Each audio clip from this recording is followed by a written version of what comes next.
je veux vous parler de l'aide aux devoirs.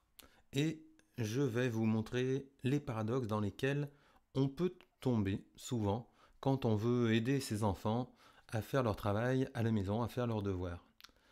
Eh bien oui, le principal danger, de trouver les réponses à sa place. Ou alors de lui faire croire qu'il connaît bien sa leçon alors qu'en fin de compte il ne la connaît pas à long terme. Prenons un exemple. Imaginons que votre enfant doive réviser sa leçon d'histoire. Donc il lit dans ses notes, il vient de lire il y a peu de temps, ou même juste à l'instant, Napoléon a dirigé en tant qu'empereur la France de 1804 à 1815. Hop, on l'arrête.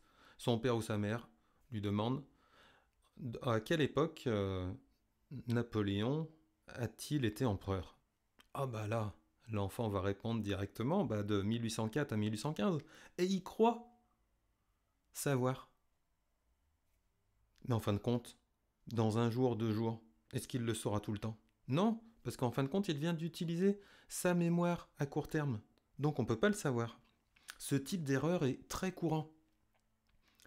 Donc, il faut faire très attention de faire travailler la mémoire à long terme et pas la mémoire à court terme. C'est-à-dire qu'on doit l'interroger quelque temps après avoir lu ou quelque temps après avoir cru qu'il ait appris sa leçon. Donc ça, c'est la première erreur. Donc là, c'est vraiment inutile. La deuxième erreur, c'est de trop aider, de fournir trop de soutien. Et là, on envoie un message involontaire quand on aide trop. Des fois, ça nous fait plaisir, on veut le faire quasiment à sa place.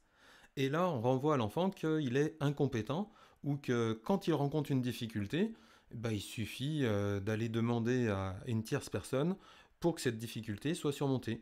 Mais donc, il n'apprendra pas. Alors, la difficulté, c'est comme il y avait Vygotsky, un pédagogue, qui avait parlé de zone proximale de développement. Donc, il faut être ni apporter trop d'aide, ni ne pas l'aider du tout, hein. Mais attention, je vous énonce ce que doivent faire des parents ou même des enseignants pour aider les élèves ou leurs enfants.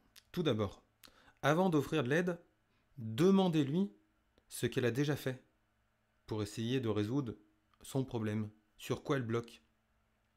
Si la réponse ressemble à presque rien, renvoyez-la à la planche à dessin. C'est-à-dire, il faut recommencer l'exercice. Si tu n'as pas rencontré de difficulté et que tu me demandes de l'aide, c'est que tu n'as rien fait encore. Deuxièmement, si l'enfant ou l'élève a vraiment essayé, par lui-même ou par elle-même, posez des questions sur ses stratégies.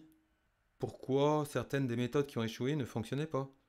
Parfois, le simple fait de revoir ce qu'elle a fait lui donnera une nouvelle idée à essayer.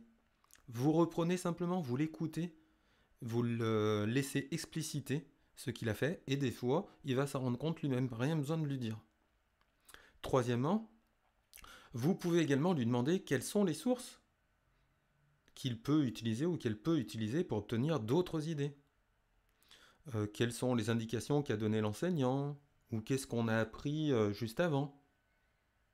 Donc tout ça, ça va l'encourager à faire des recherches lui-même ou elle-même. Et donc là, vous donnez une bonne habitude à votre enfant. C'est-à-dire, vous lui montrez que quand il rencontre une difficulté, il peut la résoudre par lui-même. Ainsi, l'espoir est que votre enfant apprenne à suivre ces étapes avant de demander de l'aide. Votre objectif est de la rendre ou de le rendre plus ingénieux pour résoudre les problèmes qu'il devra rencontrer ou qu'il rencontrera. Ainsi, apprendre et utiliser des stratégies pour résoudre des problèmes lorsqu'on est perdu, c'est un travail difficile. Et vous devez évidemment être conscient de vous adapter à l'âge et à l'expérience de votre enfant pour définir vos attentes ou pour être exigeant. Donc c'est un problème d'exigence. Il faut être exigeant, mais il ne faut pas être non plus dans la torture. Il y a des fois où il ne pourra pas ou elle ne pourra pas trouver la réponse si on ne lui donne pas une indication claire et précise. Mais une fois qu'il est clair pour vous que votre enfant a fait un effort, et qu'il rencontre cette difficulté, et bien là donc n'hésitez pas à lui donner l'information dont il a besoin pour résoudre son problème.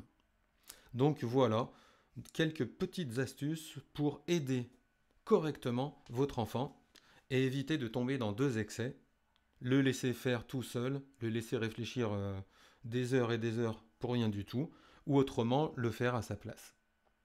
Voilà, à bientôt.